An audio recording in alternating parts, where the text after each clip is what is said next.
ವಿರಾಮದ ಬಳಿಕ ಸುದ್ದಿ ಸಂಚಿಕೆ ಮತ್ತೆ ಸ್ವಾಗತ. ಅಂಗವು ನೋವಾದ್ರೆ ಇಡೀ ಬದುಕಿ ಮುಗಿಯಿತು ಎಂದು ಕಣ್ಣೀರು ಇಡುವ ಜನತೆಯ ನಡುವೆ ತನ್ನದೇ ಸಮುದಾಯದ ನೆರವನ್ನ ಪಡೆದುಕೊಂಡು ಸಾಧನೆ ಮಾಡಿದವರು ಉಡುಪಿಯಲ್ಲಿ ಇದ್ದಾರೆ. ಬಾಲ್ಯದಲ್ಲಿ ತನ್ನೆರಡು ಕೈಗಳನ್ನು ಕಳೆದುಕೊಂಡ ಈಕೆಯ ಸಾಧನೆ ಇತರರಿಗೆ ಸ್ಫೂರ್ತಿ.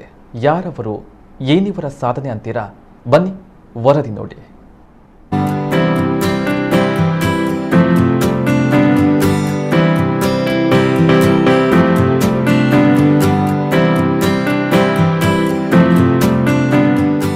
ಹೌದು, ಇವರ ಹೆಸರು ಮಾಲಿನಿ ಭಂಡಾರಿ. ಉಡುಪಿ ಜಿಲ್ಲೆಯ ಕಾರ್ಕಳ ತಾಲೂಕಿನ ಕೌಡೂರಿ ನಿವಾಸಿ ಧರ್ಮಪಾಲ ಭಂಡಾರಿ ಮತ್ತು ಪುಷ್ಪಾವತಿ ದಂಪತಿ ಪುತ್ರಿ. ಈ ದಂಪತಿಗೆ ಅವಳಿ ಮಕ್ಕಳು. ಅವರಲ್ಲಿ ಒಬ್ಬಕ್ಕೆ ಈ ಮಾಲಿನಿ. ಬಾಲ್ಯದಲ್ಲಿ ಸಹೋದರಿ ಜೊತೆ ಆಟವಾಡುತ್ತಾ ಭತ್ತ ಬೇಯಿಸುವ ಒಲೆಗೆ ಕೈ ಹಾಕಿ 2 ಕೈಗಳನ್ನ ಕಳೆದುಕೊಂಡಿದ್ರು. ಇಂತಹ ಪರಿಸ್ಥಿತಿಯಲ್ಲೂ ಛಲಬಿಡದ ಮಾಲಿನಿ ತಮ್ಮ ವಿದ್ಯಾಭ್ಯಾಸವನ್ನ ಪೂರ್ಣಗೊಳಿಸಿದ್ರು. ನಂತರ ಸರ್ಕಾರಿ ಹುದ್ದೆಗಳಿಗೆ ಅರ್ಜಿಯನ್ನ ಬರೆಯುತ್ತಲೇ ಇದ್ದರೂ ಕೂಡ ಯಾವುದೇ ಸರ್ಕಾರಿ ಹುದ್ದೆ ಒದಗಿ ಬರಲಿಲ್ಲ. ಕೊನೆಗೆ ಇವರ ಕೈ ಹಿಡಿದಿದ್ದು ಸವಿತಾ ಸಮಾಜ ವಿವಿಧೋದ್ದೇಶ ಸೌಹಾರ್ದ ಸಹಕಾರಿ ಸಂಘ. ಆಕ್ಚುಲಿ ನಾನು ಸಣ್ಣ ಮಗು ಇರುವಾಗ, 1.5 ವರ್ಷದ ಮಗು ಇರುವಾಗ, ನಾವಿಬ್ರು ಟ್ವಿನ್ಸ್ ಆಟ ಆಡ್ಕೊಂಡು ಹೋಗುವಾಗ ಭತ್ತ ಬೇಯಿಸಿದ ಒಲೆಗೆ ಬಿದ್ದದ್ದು. ಲೇಟರ್ ಡಾಕ್ಟರ್ ಬ್ಯಾಂಡೇಜ್ ಮಾಡಿದ ಮೇಲೆ 2 ಕೈಯ ಫಿಂಗರ್ಸ್ ಎಲ್ಲ ಹೋಯಿತು. ನಂತರ ನನಗೆ ಸ್ವಲ್ಪ ಕಷ್ಟ ಆಯಿತು. ಆದರೂ ಕೂಡ ಮನೆಯಲ್ಲಿ ಮತ್ತು ಸ್ಕೂಲಲ್ಲಿ ಕೂಡ ಹಾಗೆ ಟೀಚರ್ಸ್ನವರು ಒಳ್ಳೆ ಸಪೋರ್ಟ್ ಮಾಡಿದರು. ಇದರಿಂದಾಗಿ ನಾನು BA ಫೈನಲ್ ಆಗಿ ನೆಕ್ಸ್ಟ್ 1 ಇಯರ್ PGDC ಕೋರ್ಸನ್ನು ಮಾಡಿ ನೆಕ್ಸ್ಟ್ 2006 ನಮ್ಮದು ಎಜುಕೇಷನ್ ಆದರೂ ಕೂಡ 2007 ನಾನು ಗೌರ್ಮೆಂಟ್ ಕೆಲಸಕ್ಕೆ ತುಂಬ ಟ್ರೈ ಮಾಡಿದೆ. ಆದರೂ ಯಾವುದು ನನಗೆ ಎಟ್ ದ ಟೈಮಲ್ಲಿ ಯಾವುದು ಇದಾಗಲಿಲ್ಲ ನನಗೆ. ಅಟ್ ದ ಸೇಮ್ ಟೈಮ್ ನಮ್ಮದೇ ಸವಿತಾ ಸಮಾಜ ವಿವಿಧೋದ್ದೇಶ ಸೌಹಾರ್ದ ಸಹಕಾರಿ ನಿಮಿತಿ ಇಲ್ಲಿ ನನಗೆ ಕೆಲಸವನ್ನು ಇವರು ನಮ್ಮ ಜಿಲ್ಲಾಧ್ಯಕ್ಷರಾದ ಸ್ಟಾರ್ಟಿಂಗಲ್ಲಿ ಜಿಲ್ಲಾಧ್ಯಕ್ಷರಾಗಿ ಬನ್ನಜ್ಜ ಗೋವಿಂದ ಭಂಡಾರಿ ಅವರಿದ್ದರು.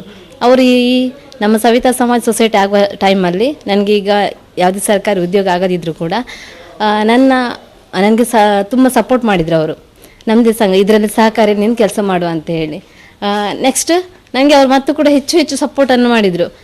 ಇದರಿಂದಾಗಿ ಈ ಅಧ್ಯಕ್ಷರು ಉಪಾಧ್ಯಕ್ಷರು ಹಾಗೂ ನಮ್ಮ ಆಡಳಿತ ಮಂಡಳಿ ಹಾಗೂ ನಮ್ಮ ಮುಖ್ಯ ಕಾರ್ಯನಿರ್ವಹಣಾಧಿಕಾರಿ ಇವರ ಉತ್ತಮವಾದ ಸಹಕಾರದಿಂದ ನೆಕ್ಸ್ಟ್ ನಾನು 2012 ಶಾಖಾ ವ್ಯವಸ್ಥಾಪಕಿಯಾಗಿ ಕಾರ್ಕಳಕ್ಕೆ ತೇರ್ಗಡೆಗೊಂಡೆನು.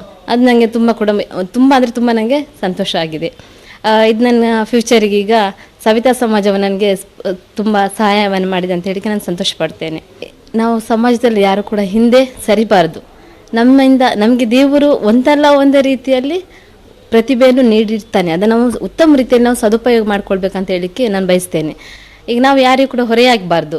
ನಮ್ಮಿಂದ ಆಗುವಷ್ಟು ಪ್ರಯತ್ನವನ್ನು ನಾವು ಮಾಡಲೇಬೇಕು. ಇದರಿಂದಾಗಿ ನಮಗೆ ಉತ್ತಮವನ್ನು ಜೀವನವನ್ನು ಸಾಧಿಸಲಿಕ್ಕೆ ನಮಗೆ ಸಹಾಯವಾಗ್ತದೆ. ಉಡುಪಿಯ ಅಂಬಲಪಾಡಿಯಲ್ಲಿ ಸವಿತಾ ಸಮಾಜ ಆರಂಭಿಸಿದ್ದ ಸೌಹಾರ್ದ ಸಹಕಾರಿ ನಿಯಮಿತದಲ್ಲಿ ಮಾಲಿನಿಯವರಿಗೆ ಉದ್ಯೋಗ ಸಿಕ್ಕಿತು. ನಂತರ 2007ರಿಂದ 2012ರವರೆಗೆ ಉಡುಪಿಯ ಪ್ರಧಾನ ಕಚೇರಿಯಲ್ಲಿ ಕಾರ್ಯವನ್ನ ನಿರ್ವಹಿಸಿದ್ರು. ನಂತರ ಅಲ್ಲಿಂದ ಕಾರ್ಕಳ ಶಾಖೆಗೆ ಶಾಖಾ ವ್ಯವಸ್ಥಾಪಕಿಯಾಗಿ ವರ್ಗಾವಣೆಗೊಂಡರು. ಅರ್ಧ ತೋಳಿನ ನಡುವೆ ಪೆನ್ ಹಿಡಿದು ಬರೆಯುತ್ತಾರೆ. ಇವರು ಕಂಪ್ಯೂಟರ್, ಮೊಬೈಲ್ನಲ್ಲಿ ಕೂಡ ಕೆಲಸವನ್ನ ಮಾಡ್ತಾರೆ. ಮಾತ್ರವಲ್ಲ, ನಿತ್ಯ ಪ್ರಯಾಣ ಮಾಡಿಕೊಂಡು ಕಚೇರಿಗೆ ಕೂಡ ಬರುತ್ತಾರೆ.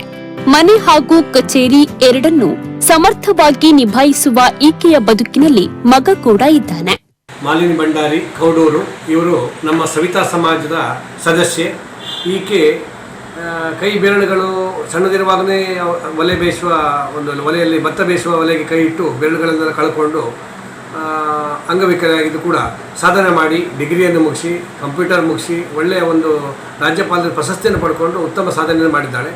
ಇವಳಿಗೆ ಸರ್ಕಾರದಿಂದ ಕೆಲಸ ಕೊಡಬೇಕಂತ ನಾನು ಕುಮಾರಸ್ವಾಮಿ ಮುಖ್ಯಮಂತ್ರಿ ಆದಾಗ ಅವರ ಹಿಂದೆ ಹೋರಾಟ ಮಾಡಿ ಬೆಂಗಳೂರಿಗೆ ಹೋಗಿ ರಾಕೇಶ್ ಸಿಂಗ್ ಅವರು ಅಪರ ರಾಜ್ಯ ಮುಖ್ಯ ಕಾರ್ಯದರ್ಶಿಗಳು ಕೂಡ ಭೇಟಿಯಾಗಿ ಉದ್ಯೋಗ ಕೊಡಬೇಕಂತ ಆಯಿತು. ಕಡೆಗೆ ಉಡುಪಿ ಜಿಲ್ಲೆಯಲ್ಲಿ ಆ ಸಮಯದಲ್ಲಿ ಪೊನ್ನುರಾಜು ಅವರು ಜಿಲ್ಲಾಧಿಕಾರಿ ಆಗಿದ್ದರು. ಅವರಿಗೆ ತಂದುಕೊಳ್ಳಲಿಕ್ಕೆ ಹೆಬ್ಬೆರಳು ಬೇಕು ಅಂತ ಹೇಳಿಬಿಟ್ಟು ಉದ್ಯೋಗ ಕೊಡದೆ ಅನ್ಯಾಯ ಆಯಿತು. ಆ ನಂತರದಲ್ಲಿ ನಮ್ಮ ಸವಿತಾ ಸಮಾಜ ವಿವಿಧೋದ್ದೇಶ ಸೌಹಾರ್ದ ಸಹಕಾರಿ ನಿಯಮಿತ ಇದರ 2ನೇ ಶಾಖೆ ಕಾರ್ಕಳದಲ್ಲಿ ಉಂಟು.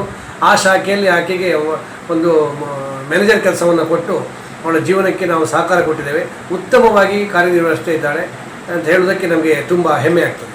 ಅವರ ಆಪ್ತರು ಮತ್ತು ಕುಟುಂಬಿಕರು ಹಾಗೆ ಸಂಘ ಸಂಸ್ಥೆಗಳು ಕೈ ಹಿಡಿದು ಅವರಿಗೆ ಒಳ್ಳೆಯ ಶಿಕ್ಷಣವನ್ನು ಕೊಡಿಸಿ ಕೆಲವು ಸಂಘ ಸಂಸ್ಥೆಗಳು ಅವರ ಪದಾಧಿಕಾರಿಗಳು ಅವರಿಗೆ ಸಹಾಯವನ್ನು ನೀಡಿದ್ದಾರೆ. ತದನಂತರದ ದಿನಗಳಲ್ಲಿ ಅವರನ್ನು ಸರ್ಕಾರಿ ಉದ್ಯೋಗ ಪಡೆಯಬೇಕೆನ್ನುವ ಬಹಳ ಹಂಬಲ ಇತ್ತು.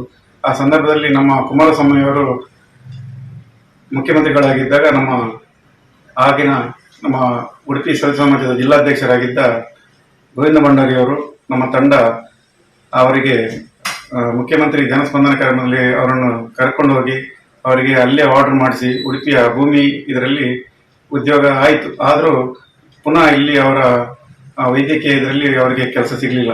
ಅವರು ಆ ಕೆಲಸ ಸಿಗದೇ ಇರುವಂತಹ ಸಂದರ್ಭದಲ್ಲಿ ನಮ್ಮ ಸವಿತಾ ಸಮಾಜ ಅವರನ್ನು ಕೈ ಹಿಡಿದು ನಮ್ಮ ಉಡುಪಿಯ ಸವಿತಾ ಸಮಾಜ ಸೌಹಾರ್ದ ವಿದ್ಯುತ್ ಸೌಹಾರ್ದ ಸಹಕಾರಿಯ ಕೇಂದ್ರ ಕಚೇರಿಯಲ್ಲಿ ಅವರನ್ನು ಉದ್ಯೋಗ ನೀಡಿ ಅವರ ಮುಂದಿನ ಬೆಳವಣಿಗೆ ಬಹಳಷ್ಟು ಅವರು 10 ಬೆರಳು ಕೈಯಲ್ಲಿ 10 ಬೆರಳು ಇಲ್ಲದಿದ್ದರೂ ಕೂಡ 10 ಬೆರಳು ಇರುವಕ್ಕಿಂತಲೂ ಮಿಗಿಲಾಗಿ ಅವರು ಕೆಲಸ ಮಾಡುವಂತದ್ದು.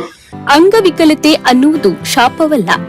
ಸಾಧಿಸುವ ಛಲವಿದ್ದರೆ ಅಸಾಧ್ಯವಾದದ್ದು ಯಾವುದೂ ಇಲ್ಲ ಎಂಬುದಕ್ಕೆ ನಮ್ಮೆದುರಿಗೆ ಮಾದರಿಯಾಗಿ ನಿಲ್ತಾರೆ ಸಾಧಕಿ ಮಾಲಿನಿ ಭಂಡಾರಿ. ಮಾತ್ರವಲ್ಲ, ತನ್ನ ಕಷ್ಟ ಕಾಲದಲ್ಲಿ ಆಸರೆಯಾಗಿ ನಿಂತ ತನ್ನ ತಂದೆ ತಾಯಿ, ಹಿತೈಷಿಗಳನ್ನು ಹಾಗೂ ತಮ್ಮ ಸಮಾಜ ಬಂಧುಗಳನ್ನ ಇವರು ಮನಪೂರ್ವಕವಾಗಿ ಸದಾ ಸ್ಮರಿಸುತ್ತಾರೆ. ಪ್ರಮೋದ್ ಸುವರ್ಣ ಕಟಪಾಡಿ, ನಮ್ಮ ಕುಳ ನ್ಯೂಸ್ 24/7.